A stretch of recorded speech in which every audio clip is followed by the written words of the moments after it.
राष्ट्र सह्याद्री, आवाज जनतेचा, प्रयत्न जनहिताचा। महिलेच्या खून प्रकरणी आरोपीला जन्मठेप, पुराव्यांच्या जोरावर गुन्हा झाला सिद्ध। शिर्डीचे तत्कालीन पोलीस निरीक्षक नंदकुमार दुधाळ यांच्या तपासाला यश, राहता न्यायालयाचा महत्त्वपूर्ण निकाल। विवाहित महिलेसोबत अनैतिक संबंध ठेवून तिचा निर्घुण खून करणाऱ्या आरोपीस राहता येथील जिल्हा व सत्र न्यायालयाने जन्मठेपेची शिक्षा सुनावली आहे। विशेष म्हणजे या गुन्ह्यात कोणताही पारदर्शी साक्षीदार नसतानाही पोलीस निरीक्षक नंदकुमार दुधाळ यांनी परिस्थितीजन्य पुरावे भक्कमपणे गोळा करून न्यायालयात सक्षमपणे मांडल्याने आरोपीला शिक्षा सुनावण्यात आली आहे। दिनांक 16 जुलै 2023 रोजी राहता तालुक्यातील सावळी विहीर येथील आरोपी अजय राजेंद्र म्हस्के यांचे विवाहित महिला सविता सुनील बत्तीसे हिच्यासोबत अनैतिक संबंध होते। गेल्या काही वर्षांपासून दोघे एकत्र राहत होते। आरोपी दुसरे लग्न करणार असल्याच्या कारणावरून दोघांमध्ये वारंवार वाद होत होते। याच रागातून आरोपीने सविता हिच्यावर धारदार चाकूने गळ्यावर वार करून तिचा खून केला होता।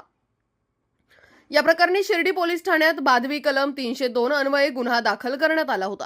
आरोपीला तात्काळ अटक करण्यात आली। सदरच्या गुन्ह्याचा तपास तत्कालीन पोलीस निरीक्षक नंदकुमार दुधाळ यांच्या मार्गदर्शनाखाली करण्यात आला।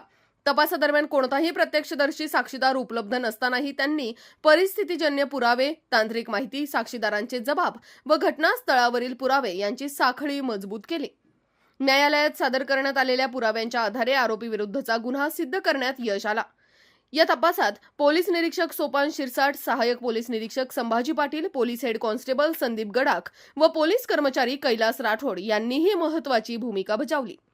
सदर खटल्याची सुनावणी राहता येथील जिल्हा व सत्र न्यायालयात झाली। न्यायाधीश राजेश एस गुप्ता यांनी आरोपी अजय राजेंद्र म्हस्के यास दोषी ठरवत जन्मठेप व 10,000 रुपये दंडाची शिक्षा सुनावली। या खटल्यात सरकारी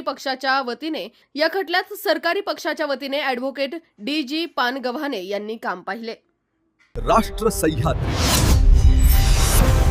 आवाज जनतेचा, प्रयत्न जनहिताचा।